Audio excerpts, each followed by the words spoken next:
The first 8 races of the GT America powered by AWS season have seen fierce battles at some of the top circuits in the country, and this weekend figures to be no exception. Virginia International Raceway, situated in the heart of Virginia farm country, is a true gem of North American road racing. With a mix of GT3, GT4, and GT2 machines in the field this weekend, this 40-minute sprint around one of the most demanding circuits in the country figures to be a showcase of mixed-class GT racing at its very best. Hello, welcome to VIR. My name is Ryan Marine. Calvin Fish is alongside. Amanda Busick is down in the pits. It's a beautiful day here in Southern Virginia, just along the border with North Carolina. Nice crowd has assembled as well, greeted by 77-degree temperatures under sunny skies. No threat of rain in the forecast here today, Calvin, for this 40-minute sprint, mixed-class racing, single-driver format. Very much a throwback to the heart and soul of the World Challenge Racing Series. It really is, and the championship has been simply sensational all season long. We've got a really tight battle in the GT3 division right now, with Mamo Gidley having a rough weekend at Coda. It really has diminished his massive points lead down to just 3 points, with Jason Daskalos right behind him now. And it can't be any closer in GT4, with the top 2 tied on points entering this weekend's races. Should make for a lot of fun over the course of the next 2 days. Well, I mentioned Amanda Busick is patrolling the pits for us. Let's welcome her into the broadcast for the first time. Hello, Amanda.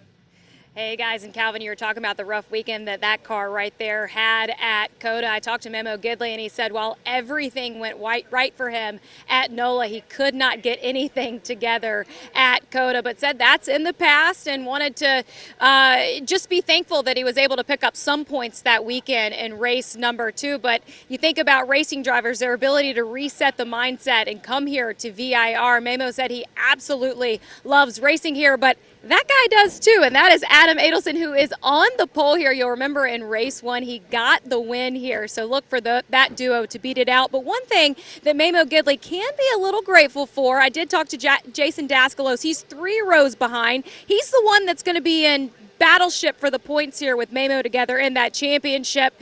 He said he overdrove the car, but we'll be looking to gain some positions as we get going here, guys. Well, we've seen Jason Daskalos as a hard charger all throughout the season. I don't think he'll be daunted whatsoever by starting further down the starting order in 5th than he would expect, but there are a few that fall into that category. George Kurtz, he told us earlier today, just missed the setup in qualifying. He's got a long way to go, the defending champion in the SRO3 category. But they really turned it around for the Fanatec GT qualifying, and the car was blindingly fast there, but it did have a little bump here. So I think they run a different car in this championship, but nonetheless, the car seems to be back on form. There's the signal, and the engines fire pit side. Great field of cars. We mentioned GT3. We mentioned GT4. For the first time this season, there is a GT2 representative. Series veteran CJ Moses, a native Virginian, getting a chance to race on home soil in that ever-popular GT2 Audi. Fans love getting a chance to get a glimpse of it.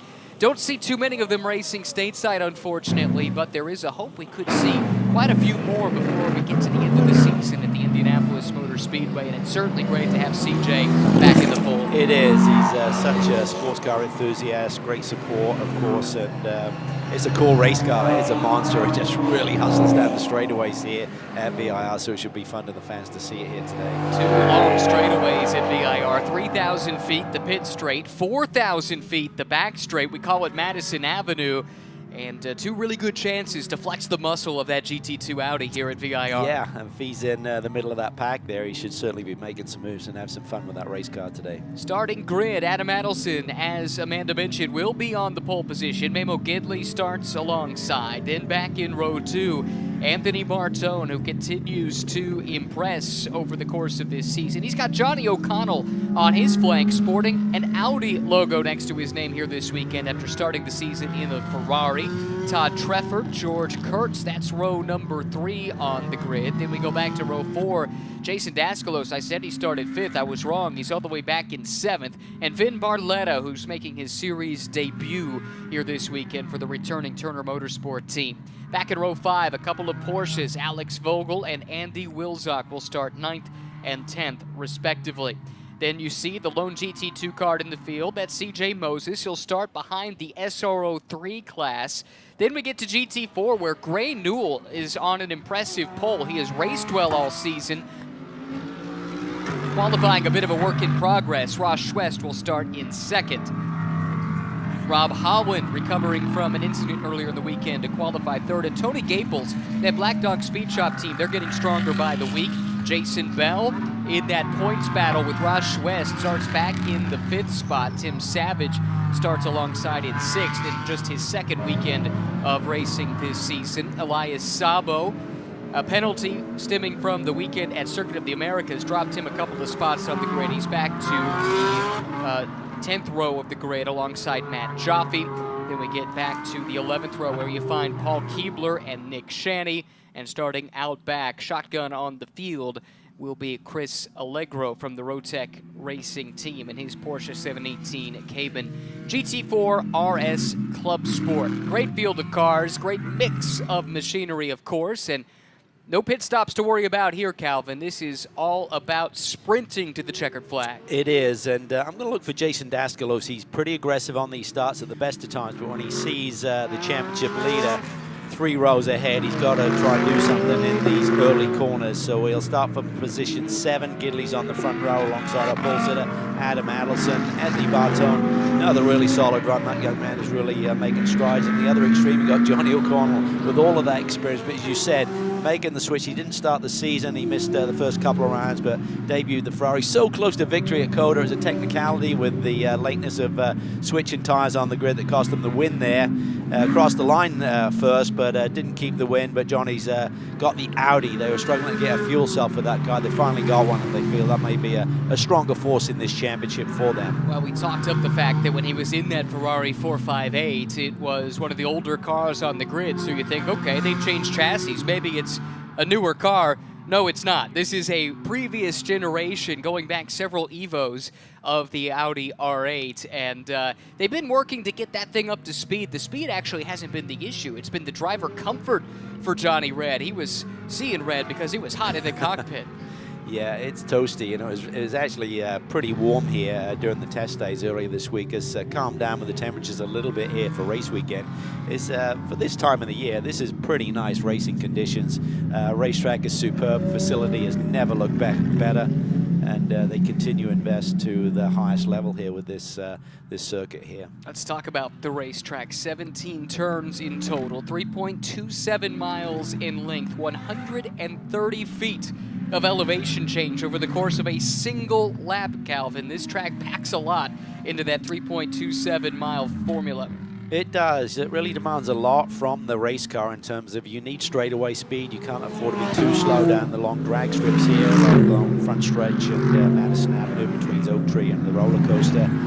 You need good braking ability. You need compliance over the bumps through the tight, twisty stuff like 3 through 5, and also down through the roller coaster as well.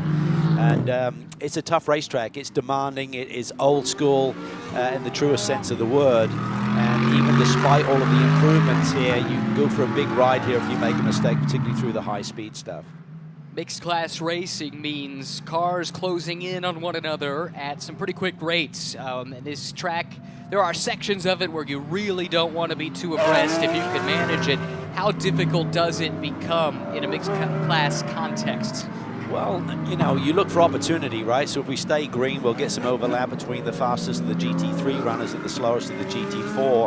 And if you're in a battle and you're kind of stalled out and you can't make anything happen, that is your opportunity. So you have to pounce. But there's areas around this racetrack, if you do get side by side, you got to give each other a little bit of room. Otherwise, there will be some argy-bargy and there will be some contact and maybe penalties called. This track opened in 1957. The inaugural race held here in August of that year, won by none other than Carroll Shelby in a Maserati 450S. Great history at this place. Some of the top names of the sport have raced here over the years. Many call it their favorite track, and for good reason. And we're about to see exactly why as the field is in its 2x2 alignment behind the Toyota GR Supra safety car. Your Rovapol Award winner, Adam Adelson, now will take the field in command, at least the GT3 and GT2 portion of the field. It'll be a separate start for the GT4 class. Front row, the Porsche of Adelson, the Mercedes from TKO Motorsports of Memo Gidley. Row number 2, Anthony Bartone and Johnny O'Connell, the rookie and the veteran sharing that second row. Todd Trefford and the defending champ George Kurtz in row number 3. Into the VP acceleration zone, and Adelson steps on the loud pedal. That green and yellow Porsche sprints away and into the lead as the field heads to turn 1 for the first time. Look at Dascalos looking for a way around the outside in the red and black car mid-pack. Really tight there with Bartone and Gidley, almost contact as they come through turn 1. Yeah, Bartone might have got to the back bumper of Gidley there, then had to check up. That brought him back to the rest of the pack. Meanwhile, Gray Newell, the pole sitter in GT4, accelerates away, which means the battle is on for the second spot. That's Rob Holland to the left in the Porsche. Ross Schwest tied for the championship lead, runs in third. His championship antagonist, Jason Bell, already making moves. He's up to 4th, working on Ross right now, side by side for 3rd. Yeah, they're tied in the lead for the championship, and it was not a great start for Schwest. It was a good start for Jason Bell as he gets the leap on Tony Gaples there aboard the Black Dog Speed Shop Camaro. Has had a really solid qualifying run. When Tony qualifies that well, it means he should be knocked on the door of a podium here today because he races even better. Adelson, the lead over Gidley, now stretches to about 5 car lengths. That accordion's down to 3 in the braking zone for Oak Tree. There used to be a massive Oak Tree standing sentinel over this corner. Spin there for Dascalos. Where is George Kurtz?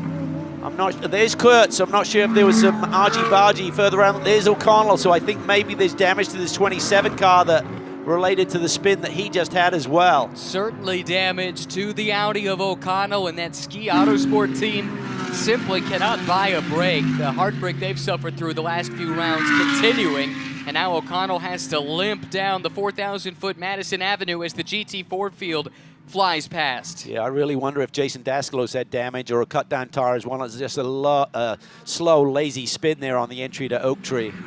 Gray Newell shows the way, the Heart of Racing Team Aston. Holland sitting there in the slipstream. Schwest, who was under pressure from Bell a few corners ago, now running solidly in 3rd. 1, 2, 3, 4, all there in the camera shot within the GT4 class. I'm not sure at the start whether Gray Newell just got a big jump or whether Schwest was just left a little bit sleeping there because someone else got a run on him, but nonetheless, things starting to settle down a little bit as the tire pressures and temperatures coming in their sweet spot. This category has been really dominated by the Aston Martins, but you can't count out Rob Holland aboard that Porsche came, and here he comes down this front stretch. He looks left now. He comes back to the inside of Newell. You see the car squirming under brakes. Gray Newell gives him a wide berth, and Holland comes through to take the lead. Now Newell trying to fight back around the outside, side by side through NASCAR Bend. Turn number 3, Holland and Newell fighting for the lead in GT4. Yeah, Holland kept that together nicely. Very shallow approach there as now Newell tries to take advantage. This is turn 4, tucks it back to the inside by that shallow approach to turn 3. Holland didn't have the exit speed coming off the corner. Great respect shown by the pair of them, swapping the lead back and forth there just through a couple of corners. And Gray Newell back to the point, but now it's a 4-car battle for the lead as Bell and Schwest are there too. Sabo's there as well. You mentioned the grid spot penalty. He was pushed back 3 spots.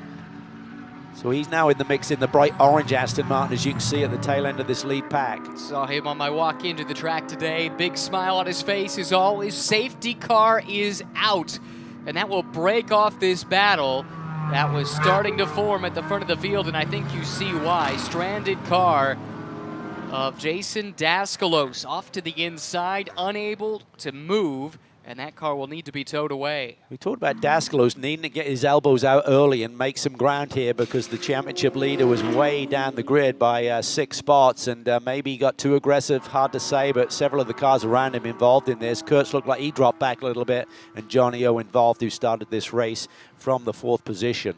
Safety car out to retrieve Dascalos, who came in just 3 points down into championship. A winner the last time out at Circuit of the Americas. 2 wins on the season.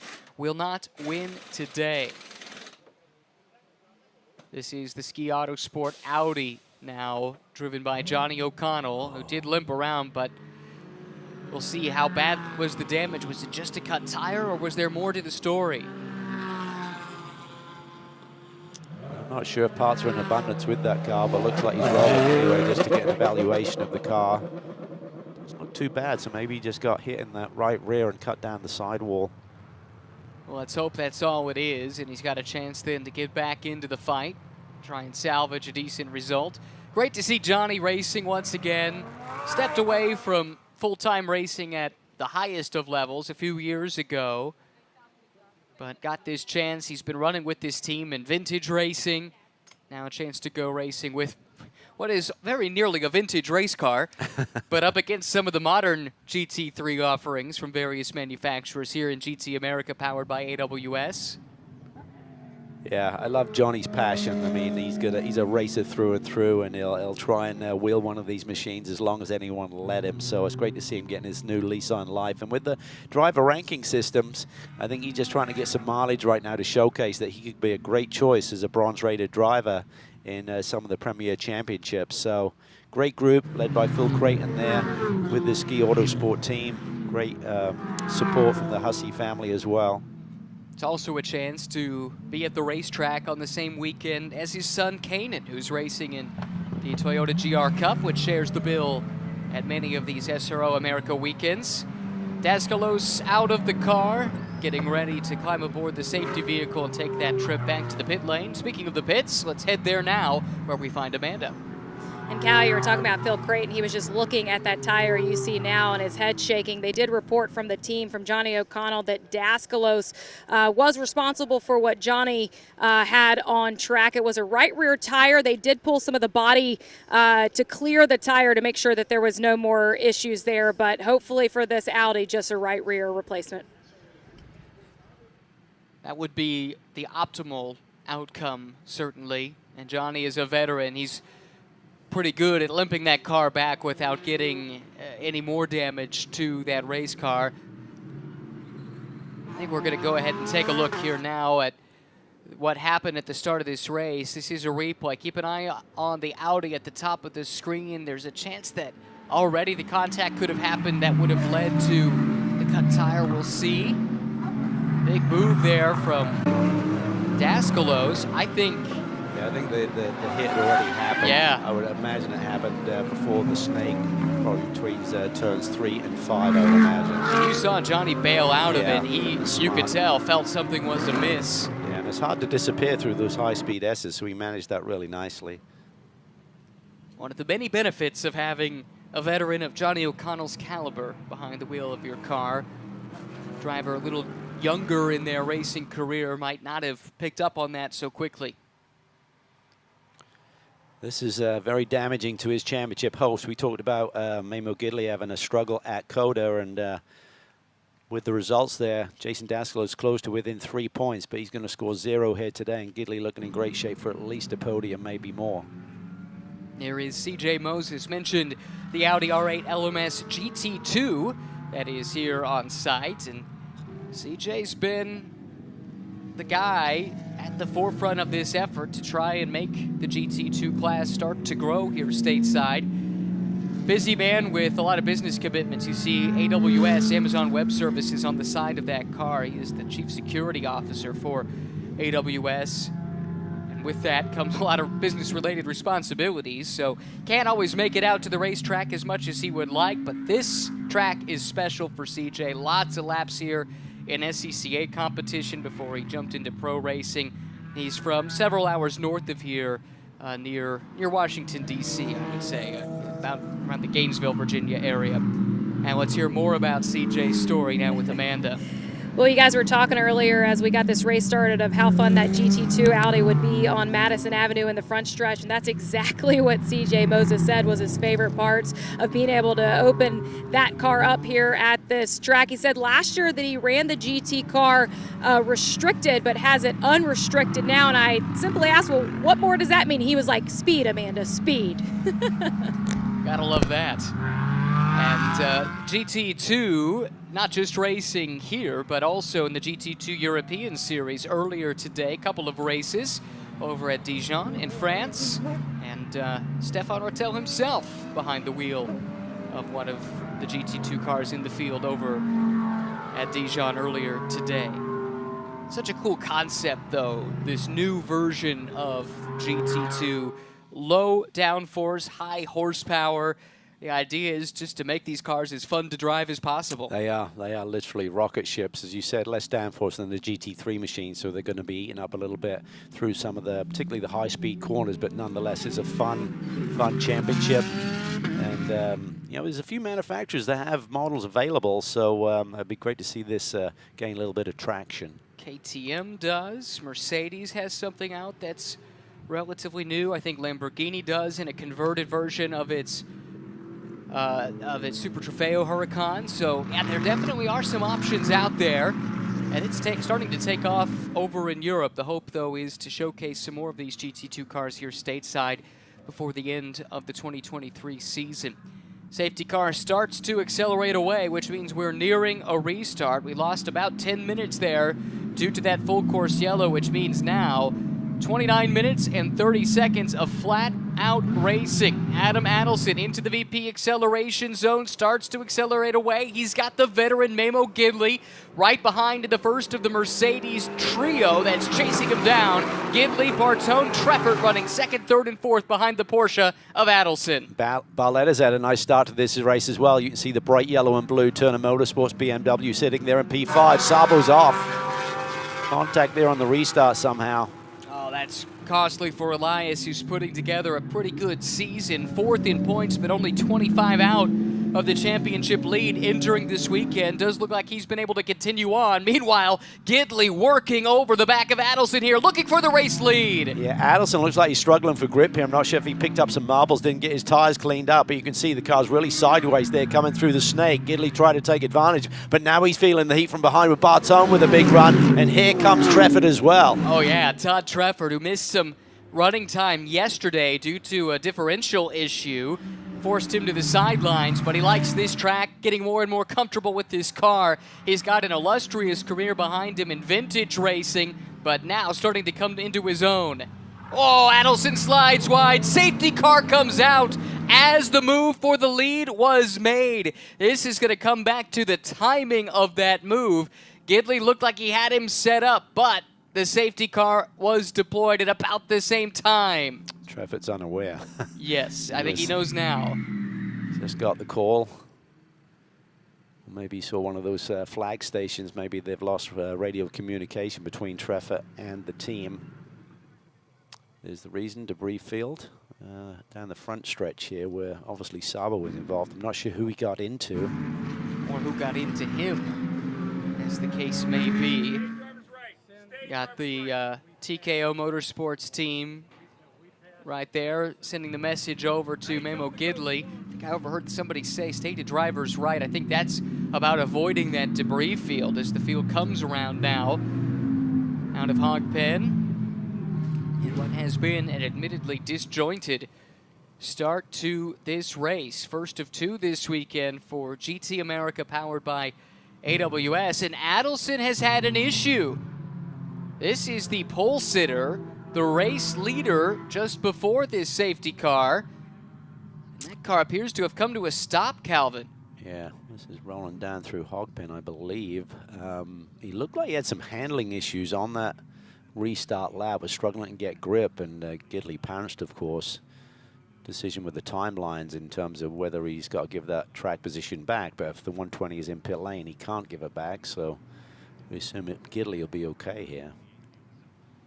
For as good of a season as it's been for Adelson over on the Fanatec GT side, just hasn't been able to translate that over here in GT America. Has a couple of podiums, but let's see if we can see what happened here. Well, that was a big hit for Sabo. Was that Keebler? Yeah. Because Keebler is trying to make a move, and another look, going away side by side with Keebler. Hard to tell from that angle. No. What we can tell is the consequences are a big one for Sabo. Yeah, and it's been a rough week for the Flying Lizard group. They had a couple of crashes here on Thursday, so... yeah, I was told they have 6 cars on site and 5 of them took damage in one way or another in the testing, in the build-up to this. And Adelson has stopped at pit in. So I'm not sure he was ever under power there. Might just have been rolling down the hill and didn't make it any further. Wow. Well, like I was saying, didn't run at St. Pete. This was never really the focus for him. This was all about getting more seat time, looking ahead to Fanatec GT later today. But this is the chassis that they use, if I'm not mistaken, for both series. So if there is something technically amiss with this car and it's not a quick fix, this could be a double whammy. They're the championship leaders. I think they've had 4 wins on the year. They swept at Coda. So, yeah, this is a moment that the Wright Motorsports team were not anticipating and certainly not looking forward to. They've got a hustle here to try and determine what's exactly wrong with this race car. It looked to me like he had handling issues. I thought he'd got some pickup on the tires. We're just struggling for grip compared to Gidley, but obviously something more amiss right now. Let's hear more about the situation for Adam Adelson with Amanda. In speaking with the team, I just wanted to make sure we didn't miss anything on track, and they said, no, simply it's just a mechanical issue with the Porsche that they're going to have to assess after this race. Okay. Well, I suppose the good news is you'd rather, if you're Adam, have this happen here, have a chance to assess that, and then hopefully have a car that's ready to go for Fanatec GT, where they are in that championship battle, as we've been chronicling. So I wonder when he slipped wide if there was something that broke on the race car there to cause him to lose grip there momentarily. So, but it's a long haul to make it up Madison Avenue, that big climb, and then to run out of steam like he did to pit lane. So I can't imagine the two issues are related. Not much time for Wright Motorsports to get that figured out either, because the race is scheduled to begin at 3:15. At 3:10, yeah, later on today. Hours, so. Yeah, less than 2 hours from now. There is the overall leader, Memo Gidley. Todd Treffert was shown in second, but he's given that position back. That pass was made after the safety car was deployed. So it is Bartone who runs second. Treffert third. Vin Barletta, as you talked about, on debut, does have a little bit of GT3 experience in a previous generation BMW, but nothing at this level of competition. Plenty of laps, though, in the GT4 BMW over the years, and great to see Vin and Turner here in this championship. Yeah, they're looking strong here. Robbie Foley put that car on the pole for tomorrow's race, the second of the doubleheader. And, you know, the car's got great pace here. So Vin's doing a great job just dipping his toe in the water. Turner Motorsports anticipated having a Fanatec GT entry for the season. Unfortunately, that went away at the last minute. And Vin, who's a big supporter of the team in many ways, including Robbie Foley's career, who's now a BMW factory pilot, said, listen, if we can get the car out in the middle of the summer, I'll try and do that, which he's true to his word. He's here. And they may look at maybe doing another event before the season is out. Tell you what, this has been okay if you're George Kurtz, who did not have a good qualifying effort. He's made his way up to 5th. On that last restart, made a little more progress, and now, if we can get back to green here promptly, and I have every reason to believe that's going to be the case, he's in prime position to go on the attack. Yeah, and I think he must have been delayed wherever that incident occurred between Daskalos and Johnny O. He was right in the mix there, and he suddenly came round deep in the pack. So, but he communicated this morning that the qualifying run for this race today was not great. They missed on the setup a little bit, but they learned a lot with the Fanatec GT session and said the car is absolutely flying again. So, but time, he'd want a bit more time, ideally. I mean, and we're going to be obviously shy of halfway when we get back to green flag racing with the cleanup still taking place. That is what's left of Elias Sabo's Aston Martin. That's what brought out this second full course yellow of the race. And the lights are off on the safety car, so indications are we will be resuming race action as we near the halfway mark of this 40-minute race one of the weekend for GT America, powered by AWS. Memo Gidley, Anthony Bartone, Todd Treffert, your top 3 in the SRO 3 class. Over on the GT4 side, the pole sitter Gray Newell continues to lead. Rob Holland has been applying pressure over the course of this race, and Ross West and Jason Bell, the championship protagonists, run nose to tail, third and fourth. You can see Gidley there try to gap the safety car a little bit, get a run through Oak Tree, just try and feel the balance, maybe grind off some of the rubber buildup on those front tires so he's got grip when he needs it down in at turn 1. So important to get those tires prepped for the restart. Yeah, sometimes you literally go through a slow corner and just give it massive steering input and just try and almost like cheese grate the buildup on the tires off. Mitch, great qualifying effort from Gray Newell, first pole of the season. Had only one a year ago.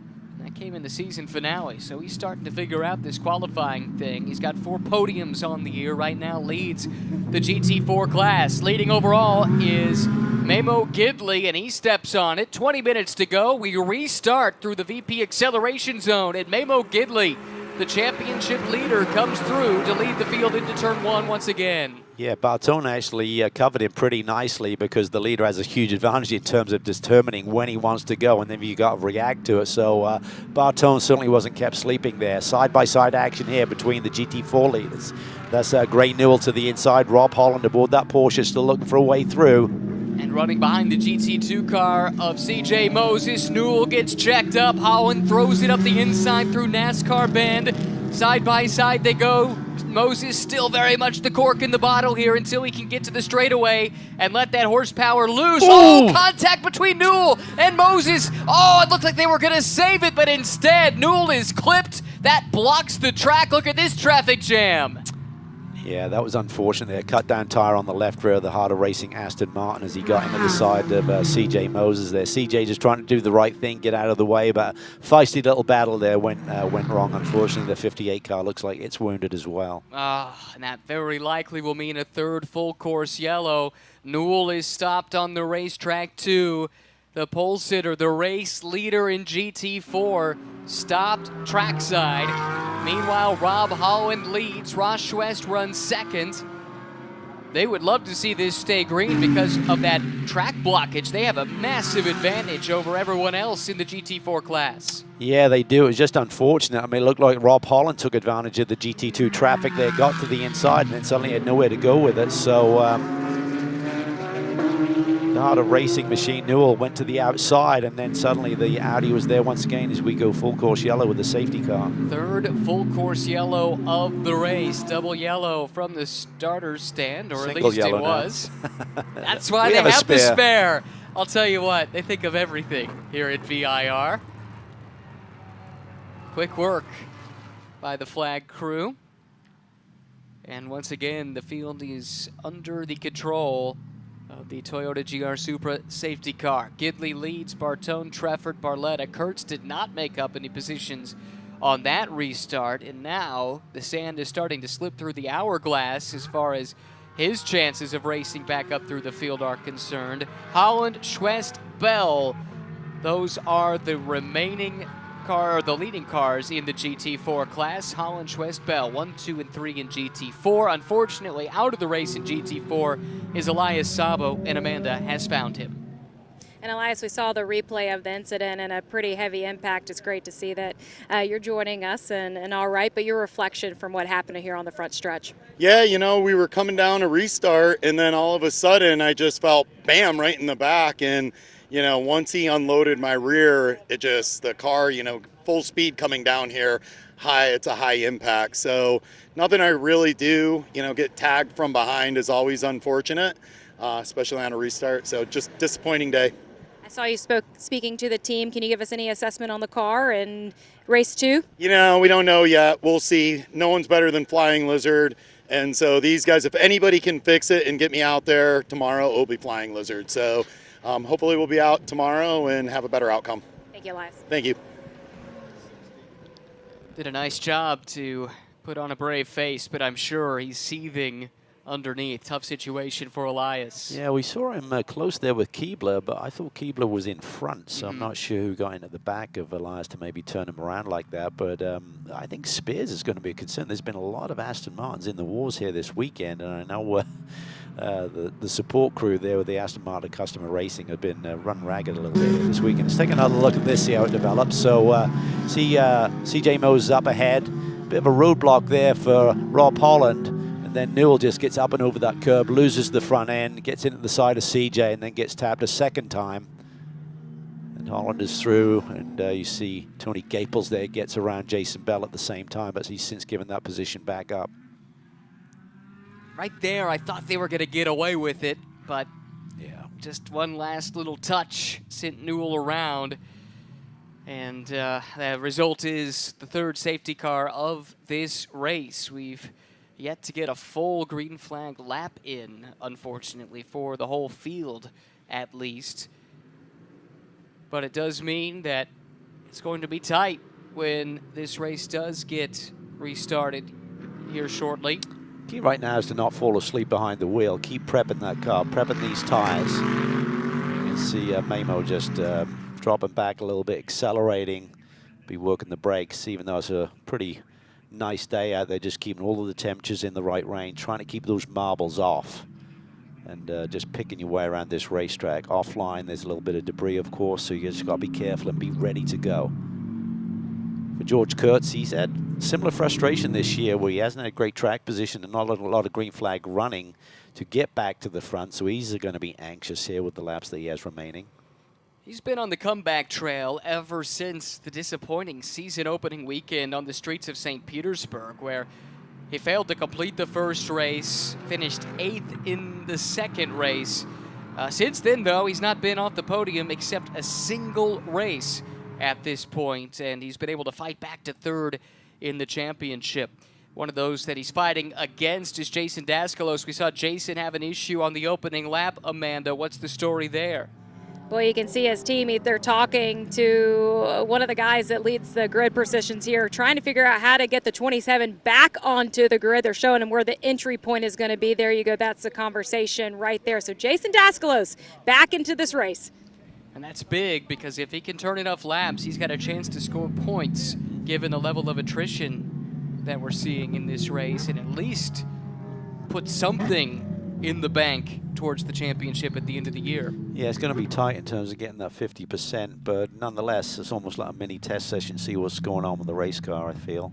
Well, if they restart and can stay green, they'll have a chance to turn quite a few laps, considering the first 2/3 of this race have basically been run behind the safety car. So that's what they'll be hoping for. Not sure they're going to have enough time to get to the halfway mark and score those points, but that certainly will be a goal, along with turning this into the test session like you talked about. See the leaders really working those tires here, trying to be ready in case the call to restart the race does come.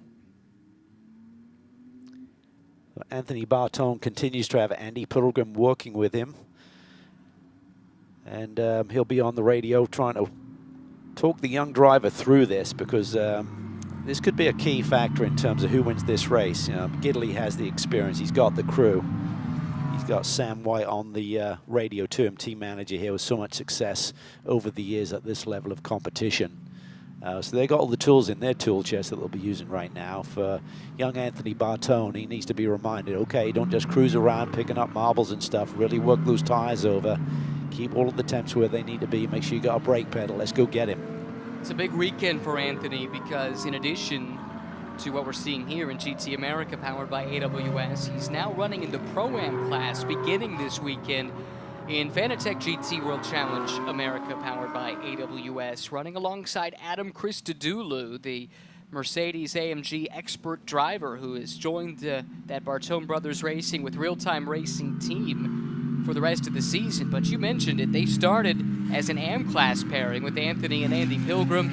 Andy has not gone anywhere. He might not be driving the car, but he is still there as a coach and a mentor, as he has been at every step along the way in Anthony's career. Yeah, both on and off the racetrack. Andy's moved to Miami so he can be near Anthony on a daily basis, working with his diet and his fitness program. He's lost a ton of weight. He's got the full support of his dad, who's been a very successful drag racer and drag entrant over the years. So they're a racing family, but it's still all new to Anthony. He doesn't have a ton of seat time, but he's shown some tremendous promise, as we've talked about so far this season, and finds himself in these positions.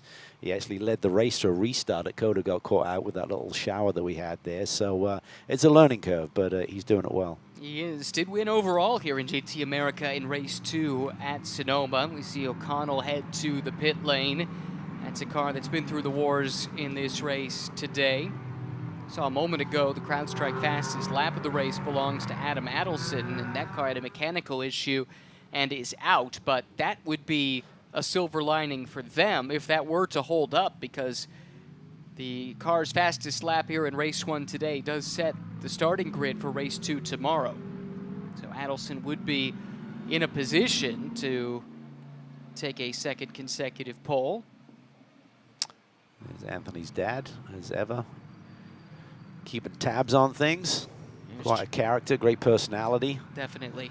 And we see Dasklow's car back on pit lane. Right, and this was a car that was caught up in an incident very early in this race. Looked like Jason might be out. Good news is they've been able to get that car back to the pits, and now the CRP Racing crew will take a look at it. Team led by the veteran Nick Short, for many, many years based in the Charlotte area, but recently moved to Sarasota, actually at the behest of Todd Treffert, who is driving the sister car, runs third right now. And Nick Short, who you see on the right there, giving instructions from over the pit wall.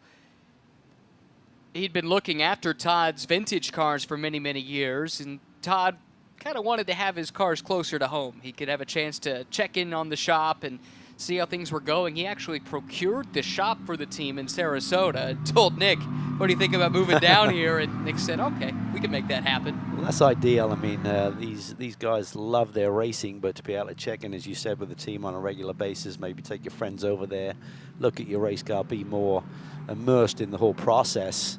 And Treffer's shown a lot of pace here. I mean, it's a totally different level of competition. I mean, the stuff he's done before is not really hard racing. They're certainly competitive and some really good drivers, great equipment, but you don't go door to door. You know, the intent is not to take someone out or race hard like that. At this level, it's a little bit different. Yeah, it is. I talked to him about that actually earlier this weekend, and he said, look, I'm not afraid to go door to door with anyone. I'm just learning how it's done. And there was a moment, I guess, at Coda where he was side by side with James Sofronis, and James threw a little bit of a hip check, and Todd had to kind of remind himself, yep, that's how racing's done at this level. And he said, you know, I kind of let him go, but what I should have done is give him a hip check back. So the lessons are starting to sink in, I think it's safe to say. Lights out on the safety car here, and we are about to restart with under 8 minutes to go now at VIR. It's been a stop and start affair with an emphasis on the stop, unfortunately, but hopefully we can have a nice sprint to the checkered flag as the safety car accelerates away, and Memo Gidley will lead the field into the VP acceleration zone yet again. Gidley for TKO Motorsports leads this triumvirate of Mercedes-AMG GT3 Evos down the front straightaway, looking for the green flag, and it waves from the starter stand. It's Gidley, Barzone, Treffert, 1, 2, 3, with Barletta lurking in that yellow BMW. Yeah, solid restart for the top four there. They're all ready to go up on the wheel. Good reaction. Keep an eye on the 5th car in line. George Kurtz, the CrowdStrike Mercedes, right there in the mix. Oh, Gaples is off. He had been running 5th. Hopefully he's able to continue, and it looks like he can. But that's tough because he was having a pretty solid weekend. Yeah, that area of the racetrack has seen a lot of action here today. Tony Gaples able to continue on in that beautiful Chevy Camaro. Last year of the homologation for that Camaro. Sadly, the Camaro nameplate doesn't have long for this world either. Chevy making that announcement recently. So enjoy it while you can, folks, as the battle for 4th is starting to heat up here between Barletta and Kurtz. Yeah, it's go time for George Kurtz here. He's got to get up on the wheel here and try and gain some track position right now. He'd love to think about a podium possibly, but that top 3 is getting away. George, the champion in runaway fashion last year, but 2023 has not quite gone according to plan. Right now, sitting in the slipstream of Barletta in his first ever Pro GT3 race, running a strong 4th right now. And he's really solid. I mean, I've watched him for 2 or 3 years now running as a co-driver with Robbie Foley in GT4 competition. They've won races together, and it's not just Robbie Foley doing his thing. Vin is a solid starter in those 2-driver lineup races as well. But Kurtz is starting to close in here through Roller Coaster, now through Hogpin, onto the straightaway, under 6 minutes to go. Flying lap finally completed here in this race. Looks like that BMW is mighty quick, though, in a straight line. Yeah, it does seem to have the edge there on the Mercedes, but obviously it's all about the lap time, the total lap time. Mercedes' strengths in other areas like the brake zone, like the compliancy over the bumps here at VIR.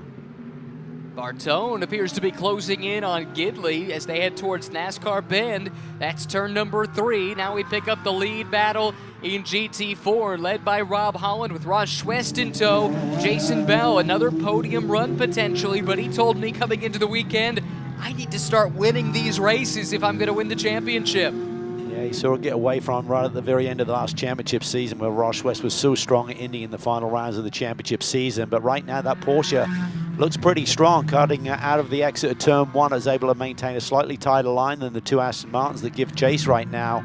And Holland has a ton of experience. He will not be easy to beat here today. Yeah, Rob is such a seasoned competitor. So much racing in high-level championships. That's the 2nd place car, though. Overall, Anthony Bartone is off on the approach to Oak Tree. Yeah, I wonder if he just lost a bit of aero trying to be tucked up behind Gidley there through turn 10. Imagine that he maybe dropped the wheel on the right-hand side. Let's take another look at it here. Oh, he just loses it. He just pinches the car a little bit. Just didn't open up his hands there as he came through there. It's a pretty big hit. Yes, it was. Yeah, I thought he'd have dropped off to the right-hand side, but he just pinched the car a little bit. Didn't have its nose there. And at those sort of speeds, Nathan Bonneau, the team manager there at Bartone Brothers with Real Time Racing, doesn't look happy. No, and this won't make the race fans happy either. Double yellow flags displayed again. Safety car deployed with under 4 minutes to go. I don't see a path to restarting this race unless Anthony's able to drive away, but I suspect they're going to want to take a look at that tire bundle after that impact. And it's a very real possibility that this race could end, unfortunately, behind the safety car with Memo Gidley leading Todd Treffert. George Kurtz did get by Vin Barletta, but not sure when that happened relative to the safety car. But for now, Kurtz would pick up 2 spots on that lap and be in a position to take home a trophy. Yeah, there you saw Anthony Barletta just, Anthony Bartone take to the other pit lane there, which is on the exit of Oak Tree Corner, so he feels his day is done. Obviously something's grinding away on that front tire somewhere. It's a shame. It's unusual to see what I've seen so far this year. He doesn't make those sort of mistakes. He just came through there and just really didn't let the car have its head through the corner. No, you're right. For a driver so light on road racing experience, did a partial GT4 schedule last year, making that big step to GT3, and I think he had a little off maybe in qualifying at Sonoma. There was the spin in really difficult conditions at COTA, and then this. But, you know, that's part of the learning experience, especially when you're trying to drink from the fire hose. He's trying to absorb a lot of information in a short amount of time, and quite frankly, I think he's done it with aplomb to this point. A couple little hiccups are to be expected, but he's really done a nice job limiting those.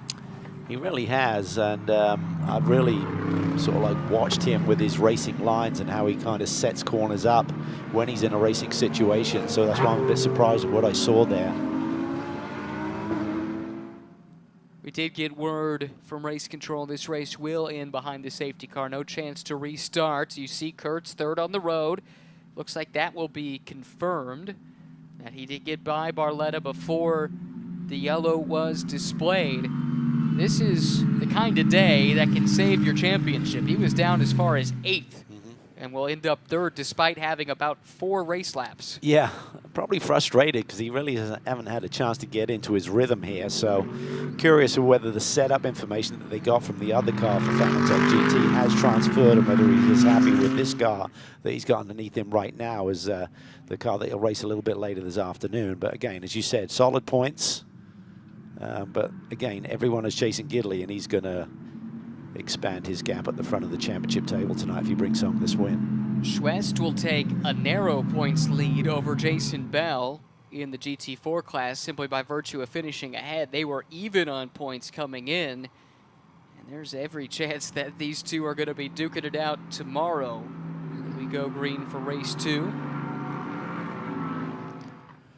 One more lap behind the safety car, and then we'll call it a day. Shame, really didn't get into a rhythm, and the championship has been fun. It's been fun to call, fun to race in. So they've all got to sort of like take a bit of a reset tonight and dust themselves off and go back at it tomorrow. This would be a second win on the season for Rob Holland. He's another one of those that was not there at the season opener in St. Pete and has been steadily making his way up through the points since then. Had a weekend to forget at Circuit of the Americas with an 8th and a 5th, but adds to his win from pole in race 1 at Sonoma, it would appear, here at VIR. You saw the TKO Motorsports crew celebrating. They know that as long as Memo Gidley can make it back around behind the safety car, they've got another race win in the bag and a chance to build a bit more breathing room in the points after a forgettable weekend at Circuit of the Americas. Yeah, this is going to get them back to kind of the gap that they had going in to COTA. So solid day. I think they're probably a bit surprised they didn't grab the pole. They looked really quick in practice here this weekend, but got pipped to the pole by Adelson, and then he's had his drama. And there you see it, Crown Strike fastest lap of the race to Memo Gidley, which means a win today and pole tomorrow. Will send shivers through the spines of the competition. When he's been out front, he's been very difficult to best over the course of this season. Bartone may have second fast lap. While timing and scoring is not showing what Adelson did early, but I doubt he got anything together there that early in the race. Yeah, he had that fastest lap briefly, but as I recall, it was up in the 49s. So, yeah, I think just about without question, it should be Bartone and Gidley on the front row. Gidley with the advantage there, and that, of course, assumes that Bartone can get that car and that crew can get that car repaired. That was a fairly heavy impact into the tire bundles.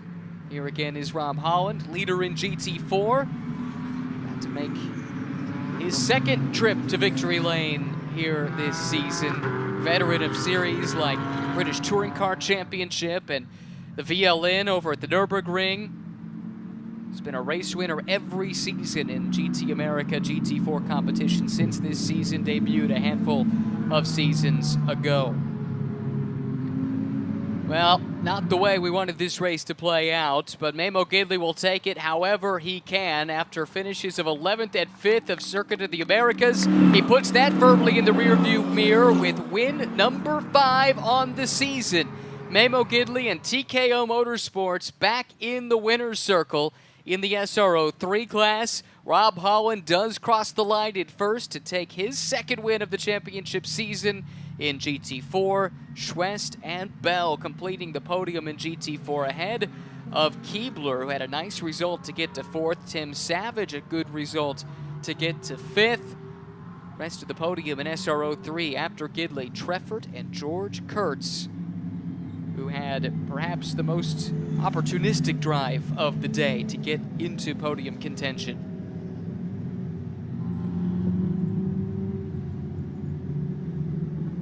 Well, everyone will have to regroup, and there will be several teams that have a lot of work to do in order to regroup looking ahead to tomorrow. GT America, race number 2, bright and early tomorrow morning. 8:45 start time. We come on air at 8:35 local time here in the Eastern time zone of North America. Provisional race results for you. Memo Gidley, Todd Treffert, George Kurtz, the podium in SRO 3. Barletta got to flex his muscle a little bit in that BMW M4 GT3. Good battle in those final laps with Kurtz for the final podium position. Vogel will be happy with a 5th, Wilczek in 6th. Then we get to the GT4 front runners. Holland, Schwest, and Bell. Keebler and Savage, the top 5. Allegro, Jaffe, Gaples, what could have been for Tony. Had good qualifying pace, but at that off track late, never really got a chance to see his full potential. No, he'll be disappointed, as will a number of these competitors here. We didn't see a lot of green flag running. As you said, a lot of damage to be fixed tonight. A lot of people have got to have a bit of a reset here, but for Gidley, strong championship day. It is. You think about the way his season started, the fact that he's only winning that championship by 3 points, or he was coming into today, is remarkable because in the first 6 races, he had no finish worse than 3rd. But Coda was a disaster, 11th and 5th, the 2 results there, and that opened the door for some of his championship rivals to close in. This is a return to form that they were hoping to see. It is, and a great debut, by the way, for Vin Barletta. Really kept his nose clean, didn't make any mistakes. I'm not sure where Kurtz got by him. Otherwise, it could have been a podium run there, but he'll have enjoyed that. Come back tomorrow. He's also got some further action this afternoon aboard the same car that he'll start alongside Robbie Foley for Turner Motorsports. Let's take a look at highlights from race number 1 of the weekend at VIR. Green flag waved earlier today with Adam Adelson on the pole. He was able to accelerate to the early lead. We had an initial yellow on the opening lap. This was the restart following that. And on the restart, contact sent Elias Sabo into the wall, and he suffered significant damage. Not quite sure what triggered it, though. I think right there you could see it there. Yeah, it was Keebler who got into the back of him, I believe, or Silver Aston Martin, it looked like. That incident will be reviewed post-race, according to race control. Another restart, another battle. It was Gray Newell fighting with Rob Holland. They were mixing it up with the GT2 car of CJ Moses. They came together, and that cost Gray Newell, the pole sitter in GT4, a chance for a race win. And ultimately, this race did end under the yellow flag. The checkered flag flew for Memo Gidley, picking up his 5th win of the season. It was Rob Holland who got the victory in the GT4 class, win number 2 of 2023 for Rob. And the field making their way down the pit lane now, and very soon we'll have a chance to hear from Gidley and Holland. Not quite sure what they're going to make of that race, but they'll take the hardware. Yeah, for sure. See the guardrail damage being fixed immediately by the crew there. That's where Sabo got into, I believe, on that restart middle of this race. It was funny, different camera angles. You could suddenly see it, the last shot we got of that incident where the Silver Aston, it looked like, did get into the back of Elias. So his interview with Amanda certainly described what happened there. And as he said, if your rear wheels are off the ground, not much you can do about it. Nope, that's for sure. I think the stewards are going to be mighty busy sifting through a number of incidents from this race. Only 40 minutes long, Cal, but plenty of things for them to try and have to decipher. There's your winning car. Memo Gidley makes that left-hand turn. Dave Trettel will be smiling, I'm sure. I'm not sure if he's here on site this weekend. Big supporter of this team, and obviously Memo's comeback, let's call it. Yeah, it's for great sure. to see him getting a second win on his career. Dave is the man behind TKO, which you see on the chest of Memo Gidley. He's pumping the fist. And after Memo's horrific crash back in 2014 at the 24 Hours of Daytona, his chance to get back in the car came courtesy of Dave Trettel. And that now has Memo Gidley back in victory circle where he belongs, I think it's safe to say. Such an illustrious career cut short by those injuries, but now a chance, a new lease on his racing career thanks to Dave Trettel at TKO Motorsports. And very soon we'll hear from Memo. There's Rob Holland getting his helmet off, about to celebrate a 2nd race win here in 2023. And he needed all of his veteran savvy to get through the maelstrom on a couple of those restarts.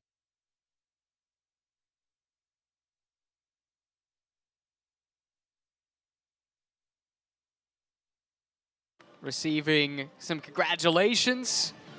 Memo Gidley with the helmet off too. And let's hear from Memo now with Amanda Busick.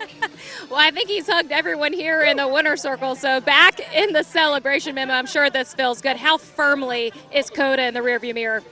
Whoa, Coda was tough, but racing is all about the averages. So you can't let something like that take you down, and you got to learn from it, and that's what we did. And then came out here with a fresh, clean sheet of paper and got the car really good, started second, knew we were going to be strong in the race. Few limited green laps, but it was great to have the TKO car up at the front. Congratulations. The CrowdStrike fastest lap will put you on pole tomorrow. And Rob Holland celebrating in the winner's circle and as well. And Rob, adding another win to your resume this year from Sonoma. And a lot of times, sometimes just survival is key to the game. Talk about that method here today. Yeah, it was great, but I wish we put a better show on for the fans. We've got good drivers here. We've got great fans. I mean, Virginia's been fantastic, and it was a good run for us. We started P3, but I knew it was going to be a lot of congestion going through 2, 3, and 4, and I had to make the most of it. And unfortunately, Gray was fighting a bit too much and lost it, but we're happy to take the win. The Road Tech Racing guys are great, and I can't look forward to race 2. Congratulations. Thanks, man. Appreciate it. Great to hear from Rob and Memo. They'll get a chance to race again tomorrow morning, 8:45. Coverage starts at 8:35 here on all these same streaming outlets. Hope you join us for it. For Amanda and Calvin, I'm Ryan. Thanks for joining us for GT America, powered by AWS. Race 1 from VIR.